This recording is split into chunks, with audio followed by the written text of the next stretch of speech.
gosh, Cindy, can I tell you, I just spent this entire past week doing cold calls. And you know what? It actually wasn't as bad as I thought it was going to be. And I cannot wait to share with everybody these tips and tricks to get rid of the anxiety associated with cold calling. Because truthfully, it's not as bad as it seems. Hello, everyone, and welcome back to another episode of Secrets in Medical Device Sales, brought to you by the Girls of Grit. Hello, everybody. Happy to have you here. Lisa, what you just said about anxiety and cold calls, like, it's kind of funny. Hearing you say that makes me feel anxious. I don't know if anybody else felt it. Just the word cold call, anxious. I know. Seriously. Right? It's like diving into like a freezing cold ocean or something. You know, nobody wants to get in and be freezing cold. It's like, oh, I don't want to do it. I don't want to do it. It's like diving into a pool, right? When we used to swim, you still swim. But like, you know, it's cold outside and you're like, oh, this water is going to be so cold. I don't want to do it. But then once you get in, you start swimming, you're like, hey, you know what? This is actually not that bad. And by the end, you're actually hot. And you're like sweating and you got a great workout. And you're like, dang it, I'm so glad I got over that initial anxiety of diving into the water. And you know, there is a little bit of a chill. That's 100%. It doesn't actually go away, but it's all in your mindset. And honestly, it's in strategy when it comes to cold calling.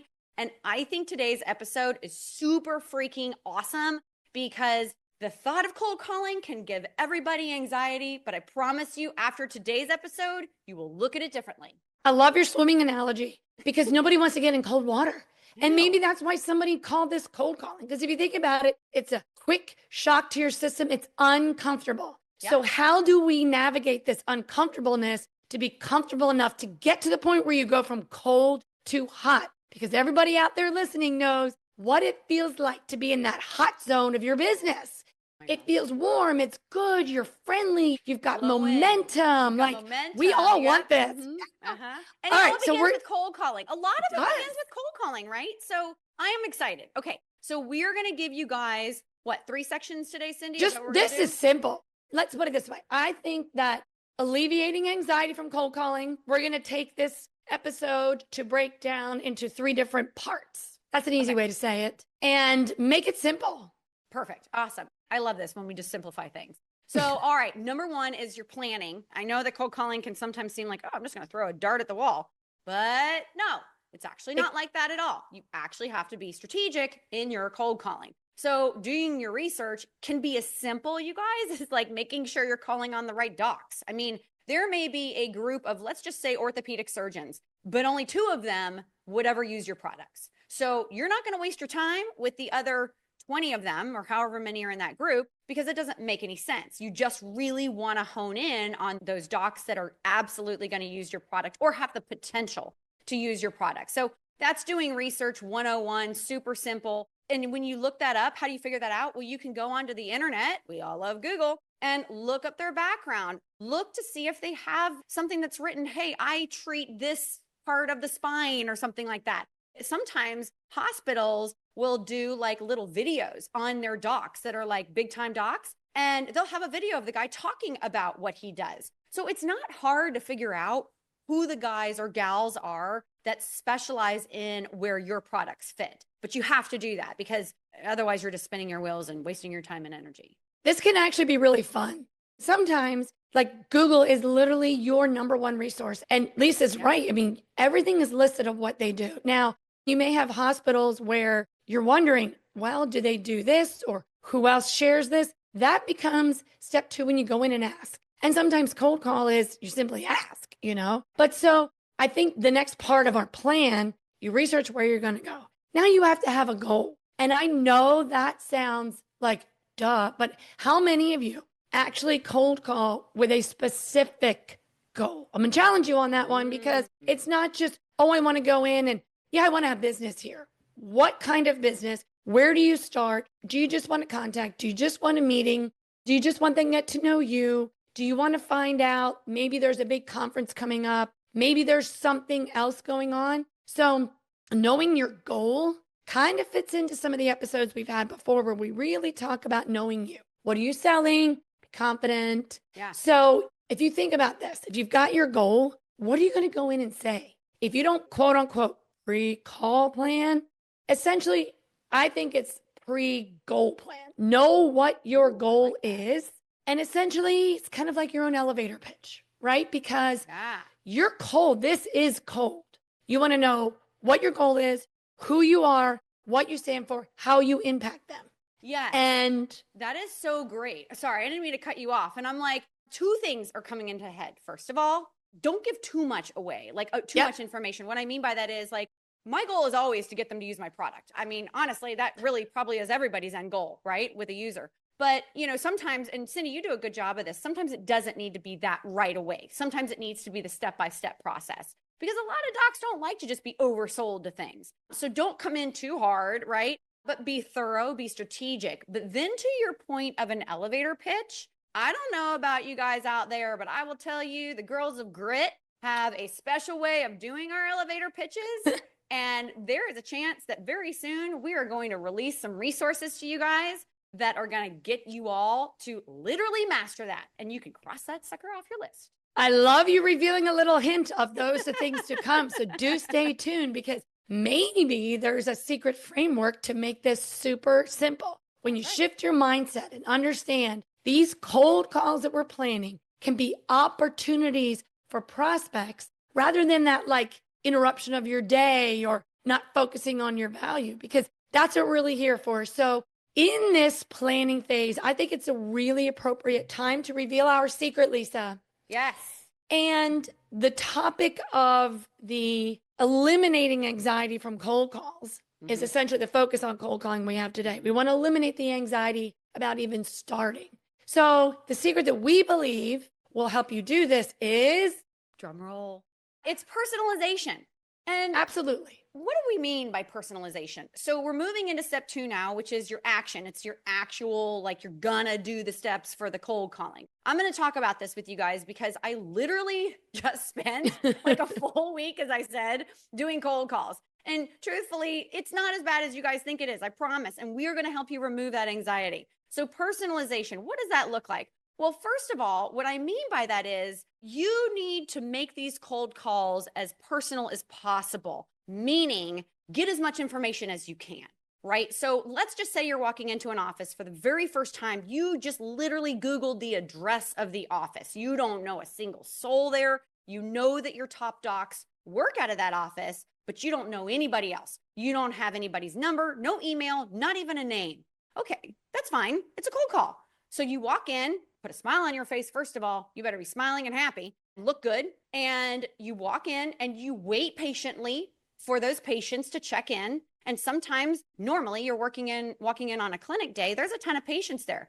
Be kind, be understanding that yes, you have a reason to be there, but so do they, right? So your very first goal is to be kind, allow them all to check in. And then you kindly walk up to the front. And here is what I do, you guys. I say, hey, I'm Lisa Rhodes with so-and-so, and I am looking to meet with Dr. Smith. And I think Dr. Smith would be extremely interested because we have a new product on, this therapy with this data. And I know recently Dr. Smith attended, if you know this would be great, attended a meeting. And I think he would really love to learn more about our products. Do you have an office manager or a scheduler that can set up a lunch for me to come in? I'll buy the entire office lunch and I will come in and meet with Dr. Smith. Who is that person? As soon as that gatekeeper at the front desk gives you the name, you better commit that to memory because you're going to put that in your notes next to Dr. Smith's name. And she will say, sure, I'll give her your business card. Okay, great. That usually goes nowhere, just so you know. That's fine. Don't be disappointed. You wrote her name down. If you don't get a call in a week from her, which you probably won't, you will pick up the phone, you will call that office back, and now you're going to ask for her name personally. You're going to say, hey, is Amanda there? I need to give her a call back, discussing, a lunch that we had talked about, whatever you want to say to get you to her, to get to either her voicemail or to her personally. That's so simple. You're just trying to personalize things. I can give you another example. Recently, I needed to call a scheduler for a doctor that I had hosted at a dinner months ago. And I had no idea who that new person was. Supposedly it was a new person because I tried the old person and she didn't reply. So I'm like, okay, well, it's not her. So I reached out to another rep that I know works with this doctor. And I said, hey, can you give me Dr. Smith's scheduler? What is her name and what's her email? She's like, oh, I can do one better for you. I'll give you her cell. I'm like, freaking perfect, right? So I call the girl on her cell, no answer. That's fine. I didn't leave a message, but I followed up with a text message and I was just like, hey, because I know they're busy. I'm like, hey, this is Lisa Rhodes. I met with Dr. Smith a couple of weeks ago or a month ago over dinner, and I wanted to follow back up. Can I schedule a lunch next week or in the next couple of weeks and bring in lunch for all of you guys and meet with Dr. Smith? And she was like, sure, no problem. Let's do this date. And I was like, great, that was easy. Okay, next task. These are ways to personalize, but I will tell you guys, any little bit of information that you get, you need to write it down in your notes. I took that girl's number. I put her in my phone as Cindy with Dr. Smith's office scheduler doing lunches. That way, anytime I type into my phone, hey, Dr. Smith, Cindy, or if I can't remember her name, I just write lunches, she pops up. And I tell you, these iPhones make it so simple. Or if you have like an Android, when you write notes like that in the contact itself, then you've got it there. But don't forget, you've got your notes, if you have an iPhone, on your phone. And Lisa, you said something so spot on. You have to write it down when you leave. And think about it. You guys, you took the courage, the confidence to put your toes in that cold water. You walked into that office and you asked those hard questions. Why on earth, when you're starting to get a little bit warm in the water, would you not go back and realize you just did the hardest part already? The hardest part is breaking in. So that follow-up is important because cold calls are not one and done. Cold calls take multiple succession of showing back up and calling. And you did exactly that. And how to make it easier, have it right there on your phone and put in this. The other thing that I love that you bring up is one of my favorite things about cold calling is, all right, let's all face it. It takes confidence. It takes a day that you're in a good mindset to be like, I'm ready. And you go in and you cold call. Confidence there, you did it. How do you make yourself keep your toes warm before you get hot? Is an appointment. The only way you're going to go back is a little bit of accountability. If you walk out of that office with a date on the calendar of a lunch, you're committed. You are committed. Now you have a commitment to go back. You are held accountable to fulfill that lunch, and you can't chicken out. You can't decide, oh, I'm going to put a towel on the beach and I'm not going to go in the cold water. Nope. You're already warm. You've committed. Go, go. It's so exciting. And keep swimming. Keep swimming. I love this. That's going to make me want to go swim today. But it's so true. Just committing yourself and not over-analyzing it being hard. It's not hard. No, it's not. But you're right. You got to keep going. And, with that, okay, you got the lunch date. Okay, put it in your calendar and don't forget to order the lunch. Hello. Can I tell you I have done that? And thank goodness, by the way. No way. I literally just did it. I have a really good girlfriend who owns a lunch place, and I legit texted her. And I was like, oh my gosh, girl, I totally forgot about this lunch. She's like, no worries. I got your back. Thank goodness it wasn't for like 40 people. It was like for 15. But she's like, no worries. I got your back. She's like, what do you need? Just send me your credit card. We'll get it taken care of. But truthfully, though, I have done it where I will forget because, we all get busy, right? We get cases added on and we get longer calls added on and emails and reports and all the things of our job that makes it very busy. This is an easy thing to forget. So for what I will actually do is I'll put the lunch in and a week before. So like if the lunch is on a Friday, maybe I do it like 2 days before. But if it's on like a Monday, I can't do 2 days before. That's a Saturday. So I'll put it like a week before. And I will remind myself to call Chipotle or I don't know, wherever, Tropical Smoothie, wherever you're ordering the lunch from. So you do it and put it at a time when you know that they're not running through lunch, right? Because, and this is so silly, but these are like so important things. If you call a restaurant during normal business hours, during lunchtime, they're not going to talk to you. They're going to forget to call you back. Then you're going to forget to follow back up. And then the lunch never gets done. And I realize that we're talking about really like duh things, but it's happened to me, Cindy. It happens to me a lot. So important. And I'm going to take it a step further. Yeah, you put a reminder in your calendar or whatever. Or if you say, okay, week before I'm going to call. I don't know about you. If I don't have an alert, I don't always look at the calendar because I do have multiple calendars. Now, I don't have them all merged into one because there's too many things from work, too many things from whatever. And I try to make a point to look at it every day. But it's very important that if you just, those important things, set an alert so it shows up in the middle of the day on the hours. That was key information. Thank you, Lisa. Yeah. One more thing before we go to the third and final little step. I think it's really important that you infuse happiness throughout this entire process. Back in college, I had a true cold calling job. I worked for the Alumni Association for Florida State to try and get money from people. Now, Oh, really? you know those calls. You pick up the phone, you're like, oh, click. Everybody's like, click. But like literally, I would sit there because we would get a little bit of a commission if we had X amount of like a charitable gift given or a commitment. And so like I would always smile. And you know what? Most of the time, people, you could hear it. They were smiling back. A lot of times I got older people.